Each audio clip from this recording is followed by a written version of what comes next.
لوگ اپنی بیویوں سے زنا کریں گے۔ 1400 سال بعد حضور پاک صلی اللہ علیہ وسلم کا فرمان آج سچ ثابت ہو گیا۔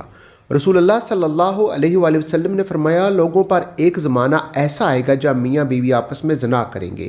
صحابہ نے پوچھا، یا رسول اللہ، کیا ایسا ممکن ہے؟ مرد اپنی بیوی سے زنا کرے اور بیوی سے اپنے شوہر سے؟ پھر حضور صلی اللہ علیہ وسلم نے فرمایا، بسم اللہ الرحمن الرحیم۔ اسلامی معاشرے کی پاکیزگی کی حفاظت کرنا، ہر مسلمان کی عزت، نفس اور روح کی طہارت باقی رکھنا اور اچھے نسب کے لوگوں کو ملاوٹ کی غلاظت سے محفوظ کرنا زمانے کے حرام ہونے کی حکمت ہے۔ عبرانی کی ایک صحیح روایت ہے، ابو العاص نبی صلی اللہ علیہ وسلم نے فرمایا، آپ صلی اللہ علیہ وسلم نے فرمایا کہ روزانہ آدھی رات کے وقت آسمان کے دروازے کھول دیے جاتے ہیں اور ایک پکارنے والا فرشتہ پکارتا ہے کہ کوئی دعا کرنے والا جس کی دعا قبول کی جائے، کوئی سوال کرنے والا جس کا سوال پورا کیا جائے، کوئی مصیبت زدہ جو دعا کرے اور اس کی مصیبت دور کر دی جائے۔ یعنی آدھی رات کے بعد دعا قبول ہونے لگ جاتی ہے۔ ناظرین، اللہ تعالیٰ ہر دعا کرنے والے مسلمان کی دعا قبول فرماتا ہے، سوائے زانیہ کے جو اپنی شرمگاہ کے ذریعے غیر مرد کو سیراب کرتی ہے۔ زانیہ عورت جو زنا کے ذریعے مرد کا دل بہلاتی ہے، پھر اس کی دعا قبول نہیں ہوتی۔ زنا کرنے والے لوگوں خود اپنے آپ کو اللہ تعالیٰ کے عذاب کا مستحق بنا لیتے ہیں۔ حضرت عبداللہ بن عباس رضی اللہ تعالیٰ عنہ فرماتے ہیں، رسول اللہ صلی اللہ علیہ وسلم نے فرمایا، جب کسی بستی میں زنا اور سود عام ہو جائے تو گویا اس بستی کے لوگوں نے اپنے آپ کو اللہ کے عذاب کا مستحق بنا لیا۔ ان پر کسی بھی طرح کا عذاب آ جائے، پھر اس طرح زانی کو دنیا میں بھی اور اللہ تعالیٰ کی طرف سے سزا مل کر رہتی ہے۔ یعنی کہ ایک ایسا جرم ہے جس کی سزا دنیا میں بھی ملتی ہے۔ حضرت انس کہتے ہیں، رسول اللہ صلی اللہ علیہ وسلم نے فرمایا، دو گناہ ایسے ہیں جن کی سزا جلدی کی جاتی ہے اور دنیا میں ہی دے دی جاتی ہے۔ نمبر 1 زنا، نمبر 2 والدین کی نافرمانی کرنے والا، ماں باپ کی بات نہ ماننا۔ اب یہ جو شخص ایسی بیماری میں مبتلا ہو جاتا ہے، یعنی زنا جیسی بیماری میں مبتلا ہوتا ہے، پھر اس کا ایمان کیسے رخصت ہوتا ہے؟ اس گناہ کو چھپانے کے لیے جھوٹ پر جھوٹ بولتا جاتا ہے۔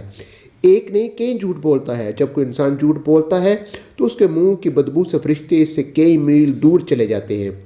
اس طرح اللہ تعالیٰ کی حفاظت ہٹ جاتی ہے اور وہ شخص ذلیل ہو کر رہتا ہے۔ دنیا میں بھی اس انسان پر طرح طرح کی بیماریاں اور طرح طرح کی مصیبتیں نازل ہوتی ہیں۔ پھر بڑھاپے کی عمر میں زنا کرنا اللہ تعالیٰ کے غضب اور غصے کو بھڑکاتا ہے۔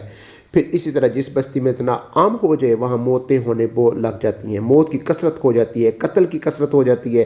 پھر اسی طرح کسی بھی غیر حاضر شخص کی بیوی سے زنا کرنے والے شخص پر اللہ تعالیٰ قیامت کے روز ایک سام مسلط کر دیں گے۔ مذہبی کتب میں قیامت کے آنے سے پہلے بہت ساری علامات کا ذکر کیا گیا ہے۔ قیامت کی علامات، سب سے پہلے حضرت محمد صلی اللہ علیہ وسلم نے دنیا کی میں تشریف آوری اور آپ کی وفات۔ پچھلی آسمانی کتابوں میں آپ صلی اللہ علیہ وسلم کا لقب نبی الساعہ لکھا ہے، جس کا معنی ہے قیامت کا نبی، یعنی حضور صلی اللہ علیہ وسلم وہ آخری نبی ہوں گے جن کی امت پر قیامت قائم ہوگی۔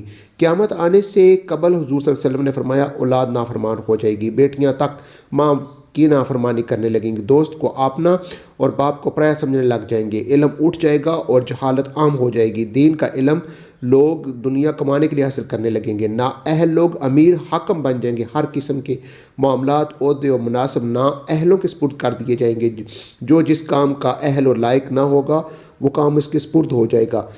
لوگ اور برے لوگوں کی تعظیم اس وجہ سے کرنے لگے کہ ہمیں تکلیف نہ پہنچائے، شراب کھلا پی جانے لگے گی، علانیہ طور پر ناچنے اور گانے والی عورتیں عام ہو جائیں گی، گانے بجانے کا سامان اور آلات موسیقی بھی عام ہو جائیں گے، لوگ امت کے پہلے بزرگوں کو برا بھلا کہنے لگیں گے، جھوٹ عام پھیل جائے گا، جھوٹ بولنا کمال سمجھا جانے لگے گا، امیر اور حاکم ملک کی دولت کو ذاتی ملکیت سمجھنے لگیں گے، امانت میں خیانت شروع ہو جائے گی، امانت کے طور پر رکھوائی جانے والی چیزوں کو لوگ ذاتی دولت سمجھنے لگیں گے، نیک لوگوں کی بجائے غلط کار قسم کے لوگ اپنے قبیلے اور علاقے کے سردار بن جائیں گے، شرم و حیا بالکل ختم ہو جائے گی۔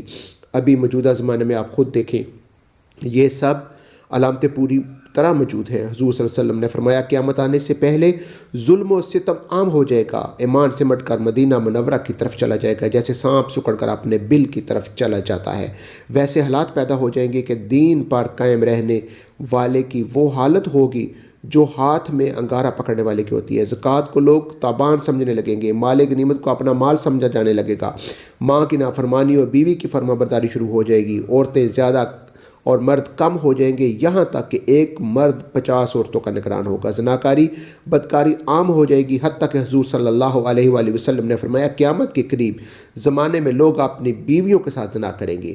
بلکہ جب ہم نے یہ حدیث پڑھی کہ لوگ اپنی بیویوں کے ساتھ زنا کریں گے تو ہمیں اس بات کی سمجھ نہیں آئی، تو ہم نے اپنے استاد سے پوچھا، استاد جی اس کا کیا مطلب ہے؟ لوگ اپنی ہی بیوی سے زنا کریں گے؟ تو انہوں نے فرمایا ہاں، اس کی کئی صورتیں ہیں۔ ایک صورت تو اس کی یہ ہے کہ مرد جب یا عورت کوئی کفر یا بول دے اور نکاح ٹوٹ جائے اور ان کو اس کا پتہ بھی نہ ہو کہ نکاح ٹوٹ گیا ہے یا نہیں۔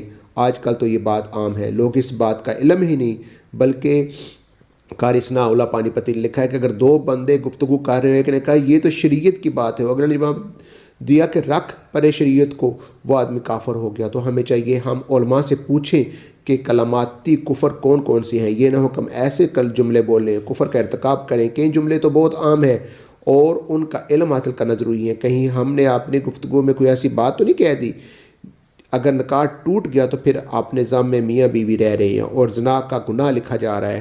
تو فرمایا مرد کیا قرب قیامت اپنے بیویوں سے زنا کریں گے۔ ایک صورت تو یہ ہے کہ کفریہ کلمات بیوی بولے تو بھی نکاح ٹوٹا، اگر خامد بولے تو بھی نکاح ٹوٹا۔ دوسری صورت یہ ہے کہ ایک دوسرے کے ساتھ بحث کرے، تو یہ ہر گھر کی بات نظر آتی ہے۔ جب شادی ہوئی تو بولتا بیوی سنتی تھی، اس نے کہا پھر بچے ہو گئے تو بیوی بولتی تھی اور میں سنتا تھا، اس نے کہا پھر ہم دونوں بوڑھے ہو گئے، ہم دونوں بولتے تھے اور محلے والے سنتے تھے۔ بڑھاپے میں زیادہ اور بحث تکرار ہوتی ہے اور اس میں یہ ہوتا ہے کہ مرد کی زبان میں کنایا طلاق نکل جاتی ہے۔ کنایا طلاق کہتے ہیں کہ لفظ تو طلاق والا نہیں بولا لیکن بات ایسی کر دی کہ مفہوم طلاق والا نکلتا ہے، اس کو کنایا میں طلاق کہتے ہیں۔ اب یہ گناہ بہت زیادہ ہے، غصے میں کہہ دیتے ہیں چلی جا مجھے تیری کوئی ضرورت نہیں۔ آج کے بعد اس قسم کے الفاظ اس کا نتیجہ یہ نکلے کہ تم میری بیوی نہیں۔ اب اس قسم کے مسائل کی بھی معلومات حاصل کرنی چاہیے۔ شریعت کہتی ہے کہ علم حاصل کرو، ایسا نہ ہو کہ کنایا میں طلاق ہو جائے، جنہیں پتہ بھی نہ ہو اور وہ ساتھ رہ رہے ہیں۔ آج تو یہ حالات ہے کہ زبان سے طلاق کہہ دیتے ہیں، طلاق ہو بھی جاتی ہے، پتہ بھی ہے دونوں کو، مگر بدنامی ہو جائے گی، پھر میاں بیوی اکٹھے رہ رہے ہیں ایک گھر ایک کمرے میں، تو یہ زنا کر رہے ہیں۔ قربان جائے سچے نبی کی مبارک زبان پر 1400 سال پہلے وارن کر دیا تھا کہ قرب قیامت میں لوگ اپنی بیویوں سے زنا کریں گے۔ ہماری دعا ہے کہ اللہ تعالیٰ ہمیں ہر اس پرفتن دور میں ایمان پر قائم رہنے کی توفیق عطا فرمائے، آمین یا رب العالمین۔